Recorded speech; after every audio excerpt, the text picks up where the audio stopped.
The administration has a new data ethics framework as part of this year's federal data strategy. The Center for American Progress is looking at how the intelligence community can make better use of its data. Alexandra Schmitt is policy analyst at the Center for American Progress. She and her colleagues, Katrina Mulligan and Matt Olson, are writing under the title, "What the Intelligence Community Doesn't Know is Hurting the United States." Welcome. Thanks for coming on the program.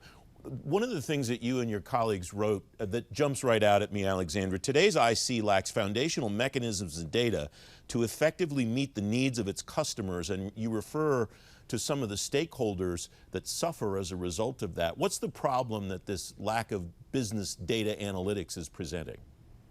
So on a really basic level, the problem is the lack of feedback between policymakers like the president and his advisors and other people in government and the intelligence community itself. So the intelligence community right now can't tell you how many times a report was accessed, who read it, what they might have used after that call. And so what's happening is the intelligence community doesn't understand its own usefulness. And we're calling for business data analytics to be used to generate that kind of feedback mechanism for the IC. You use that term business analytics throughout this report too, and it strikes me, you cite that it's already widely used in the business world. This is knowable information. This is not suggesting the creation of some new mechanism that doesn't exist already, right? Exactly. This is really common practice in the business world, and we're just calling on the IC to take that common practice and use it for itself by creating an integrated system to collect business data analytics itself. You write, today's analysts are still receiving outdated anecdotal feedback rather than detailed data and analysis of the intelligence products they produce. What would change that? What does the IC need that it doesn't have now, or what does it need to do that it's not doing now?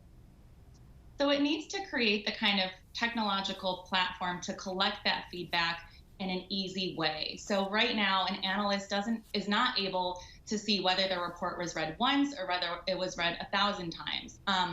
And we should be able to collect that really easily and provide that feedback so that the analyst and his or her supervisors are able to say, this report was really useful, collect more information on that, or hey, no one's using this information, stop collecting information on that.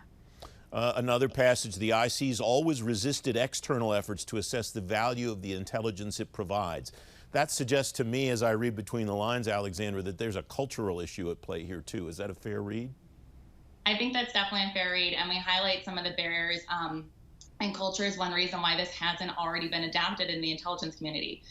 These tools and practices have been around for decades in the business world, and so we're really calling for a role for Congress to play to really generate that change that the IC needs to make. And we think that Congress can call for it in the appropriations and authorization that they use for the IC to generate some will to actually implement these systems. We'll talk about that in a moment, but I wonder if that cultural barrier is because the IC doesn't believe that this information or collecting it and making it available in this way is valuable, or if they just don't feel like changing.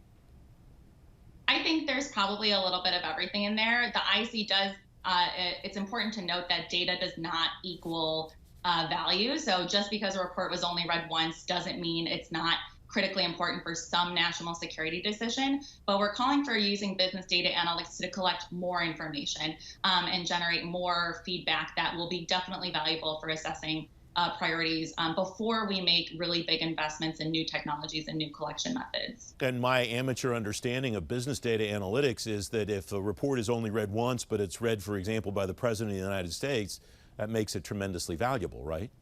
Exactly. And the IC, when they're building these platforms to collect the information, can certainly account for that when they build them. You have a number of recommendations, and I wish I had time to talk about all of them, but as you mentioned, one of them is creating a congressional demand signal for IC business data. Is it as simple as overseers in Congress saying you have to do this and the IC going ahead and doing it? That's definitely one place to start. So Congress can create the change or create a demand for change, and then it's up to the IC to actually implement that. And Congress can make sure that they're doing that by requiring reporting mechanisms, feedback, calling for testimony from officials who are leading these efforts to make sure that they're doing it in the right way. And you mentioned appropriations and authorization. It strikes me those are the two most important ways that Congress can provide some kind of mechanism, if not a forcing function, right? Sure, but they can also just ask questions of the IC. So individual members who serve on the intelligence committees can ask questions of IC officials to generate that demand signal. So it doesn't have to be always these formal authorization appropriation figures.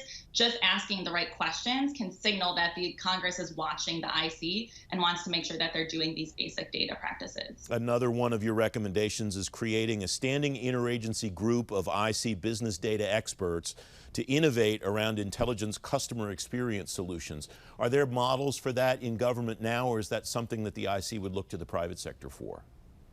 I think the IC should look everywhere. They should look to the government for best practices. In our research, we found that the Centers for Medicaid and Medicare have their own data analytics office to collect information about how best to serve patients. So the IC should look at analogous examples in government and in the private sector to best suit their platform. Alexandra, thanks to Katrina and Matt for this work, and thanks to you for joining me today. I appreciate your time. Thanks so much for having me.